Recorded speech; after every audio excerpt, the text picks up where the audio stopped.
isiniif kanuu hin danda'an jeen. Lakki siitu jaalata.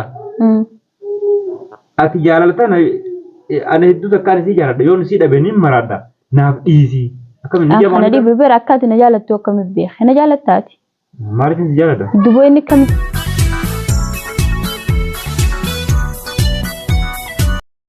Assalamu alaikum warahmatullahi wabarakatuh. Ashama harka fune daawwattoota hordoftoota maatii chaanila keenya. Baba.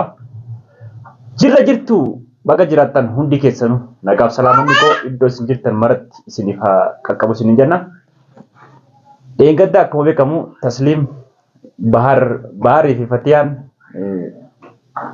karaan itti nakan nuuf deemanii jetteeti. Dheengadda viidiyoo akkasiin irratti hojjettee turte. Na rifachiifte duroo irratti na aarsite. Booda irratti immoo deebiteeti Baharii fi Fatiyaan nama nagayaati. Callisi kaababa. Baharii fi Fatiyaan nama nagayaati. Nama waan akkasiin irratti hojjetu miti dhiifama naa godhi. Ani firaan keessa irratti hojjedhee naan jetteeti. Anammoo arraa isiniin dhufa jettee na bilbiltee turte. Firaan irratti hojjedhu normaalii kaameeraa fuula kiyya dura kaayeetiin dheengadda waan dubbattee qabdii viidiyoo takka keessatti viidiyoo san ilaaleen ture. Ani faraan hin jaaladhu eeyimaan hin jaaladhaa jette. Gaafaan ammoo asitti faraan jala asitti hambisu an nama tokko hin jaaladhu nama tokkoon waliin beeku isaan lamaan kana keessaa tokkollee namaan hin jaaladhu hin qabu naan jette. Deebitee immoo dheengadda viidiyoo keessatti yoon hin ilaalu an eeyimaan hin jaaladha malee faraan hin jaaladhu jette. Maali afaan akkana? Kanaafuu daawwattoota hordoftoota keenyaa waan isin naaf deebistus walumaan kan dhageenyu ta'a. Hamma xumuraa viidiyoo kanaan daawwadhaa isiniin jenna. Bye bye.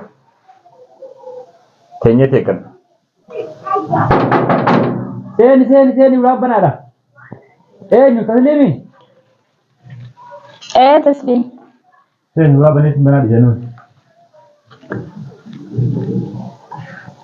Assalamualaikum. Waalaikumsalam. Nagaa fayyaada. Nagaa. Maali har'a kaameeraa jala teessoo? Egaa kaameeratti naasoo jira. Maalitti haasoo feeta? Ta'i. Hin seenaa dibaan? Di seena. Na barbaachisa? Fala sirraa qabdaami? Okay.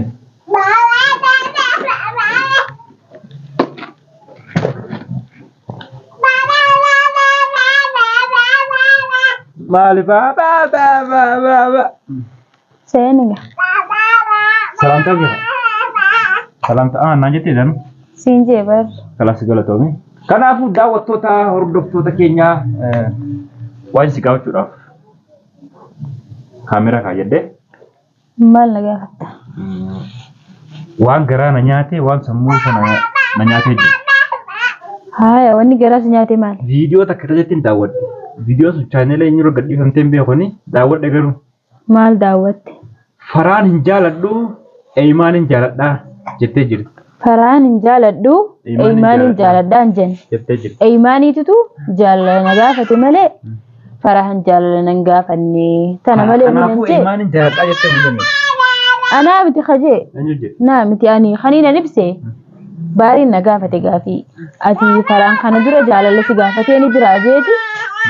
Na gaafatee hoggusaniin. Kan na gaafate eeyimaani malee faraanii miti jee. Haasa'u magooni. Irraa illee taqabbaladhee irraa fudhadhee jettee moo hin jenne? Hin jenne yaaddoo. Dhugaan jenneen akkana. Kalaas san malees miti. Amma eeyimaan sun ni beektaa miti. Eeyimaan ni jaalattaa si dhagee. Aboo eeyimaan hin jaaladhu. Eeyimaan hin jaaladhu. Fi folbee. Akkamitti nama lama kan wal gubbaan jaalachuu hin deessan. Yaaddoo. Faraan isin jaaladhaa usin jeessin deddeema. Isa akkamitti jaalachuu si galee? Gaafaan dura asitti faraan jalaa asitti hambisu. Nam tokkoon jaaladhu nam tokkoon beeku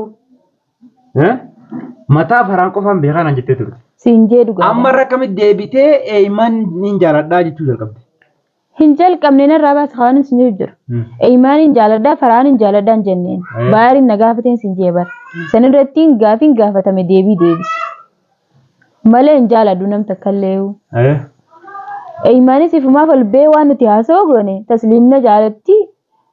Khalas fuudhuun qabaa fireenditiyyaa maal jee isaa haasa'e malee. Eeyimaan kalee isaa isin nadhufe manatti asitti nadhufe yaaddoo yoo tasliim jaalatte tasliim anaatu jaalata na jaalatti naaf dhiisii naan jee an siis hin jaaladhu naas hin jaalattu nuti akka nama tokkotti akka oromummaa tokkotti walitti dhufnee rakkoo keessaa wal baafne malee nama wal jaalachuu wal dhufee miti. Inni immoo deemee mana kee dhufee akkana jaa. Naaf dhiisii naan jee dhufe. haasa'u qabaan hin jenneen isaas hin jaaladha. Ifumaaf ol bee tasliimna jaalattii maal jee haasa'u jira malee an eeymaan hin jaaladha faraan hin jaaladha nama biraatiin jaaladha waan takkallee jaalala keessa hin jiru amma dura. Jaalala yoo taates silaa waan dhalaadha heeruma noolu ganaadha faa malee kana dura waa jaalala namaa hojii eegalee hin qabu. Kana gaafatee faayoon siimee malee. Anamma nan dho'isin yoo eeymaan jaalattees yoo nama biraa jaalattees namatti ciqannu tokko. Eeymaan hin jaaladhu yaaddoo kee.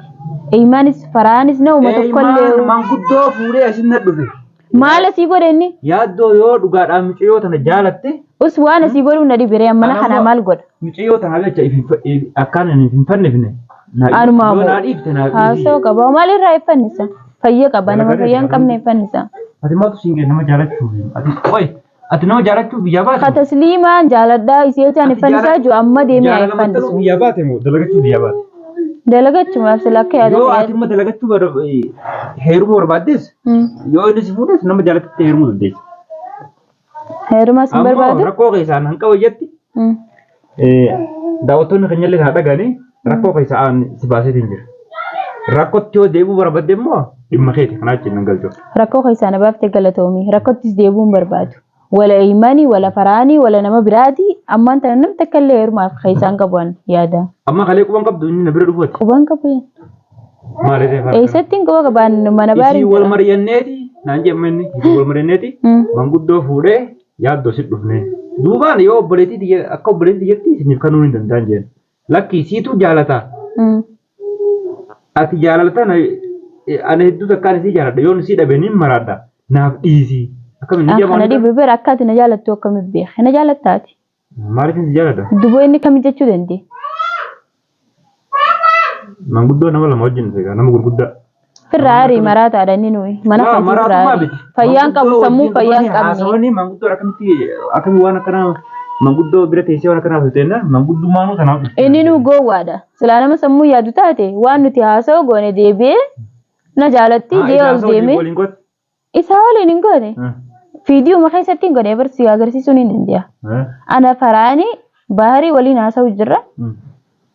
Jaalala eenyu si gaafatee tokko faara jeena gaafatee egaa yaman dhufte eeymaanii jee deebisi. Faraan sin gaafanne faraan yeroo kuma meeqa jaalala si gaafate. San qilleensa gubbatti ol beeku nama jaaladhaa malee ani jaalanne. Nama jibban haqa isaan jibbanii jette Oromoo. Allah yaaddu. Yoo jibbitees haqa isaa jibbuun sirrii miti. Maaliif inni illee dhugaadha. Rakkoo keessaa si baasi inni illee. Na baasee agalatu. Deebi'eetamma waraabessitte malee rakkoo keessaa si baasee ture. Namni hundinuu agalatu. Ati nama Oromoo hundaa'u beeya rakkoo keessaa. Ni fuudhaa nama kana jedheeti. Maallaqa keessattillee sirraa nyaata. Maallaqa keessattillee siif deebise. Kan harkee fi kan dhageetti. Duuba maallaqa nama fuudhanii irraa nyaatanii.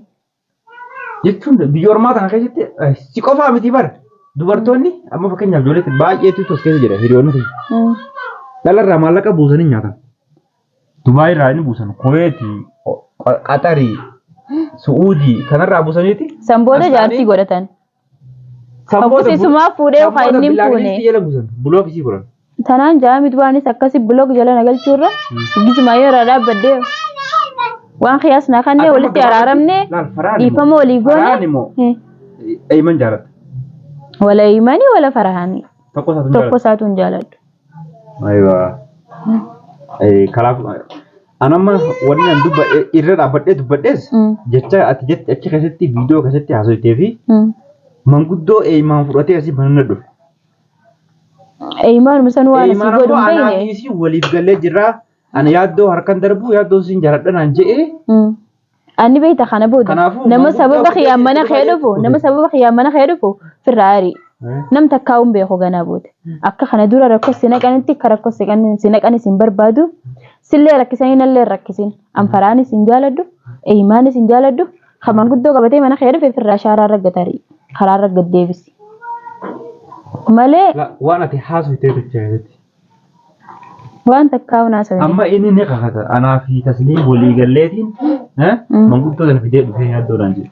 Khalas naafise walirra fiddeeti. As balbala dura dhaabbatanii nu deemnu hin jettamu. Seeni nu hin jettaa jiran.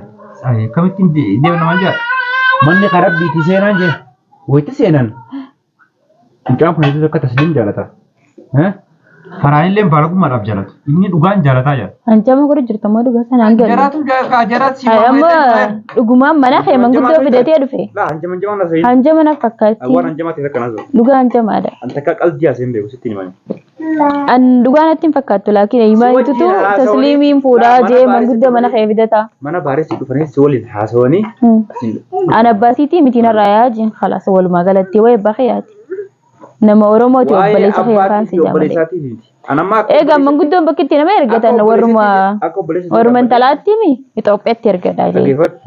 Itoophiyaan eessaa miti? Itoophiyaa warra keenya. Warri Itoophiyaadha? Akka nama tokkotti ati fakkeenyaaf waan asitti faraan jalaasan biseef na gaafachuu danda'an. Ammoo isaan gaaffii akkasiitii miti. Ifiimis ni jaalatta. Mucaan kun miyyoo tanaaf jecha akka hin taane ta'urra yoo dhiifteef ho'i naan jette manguddoo. Akkamiin waan akkasii hin anuma jaalalaa jecha akkam jechuun naa galuu diddee dhiisii fi narra bashirree akkam jechuun hanjama waliin jirta yaaddoon dhiisa kana narra bashini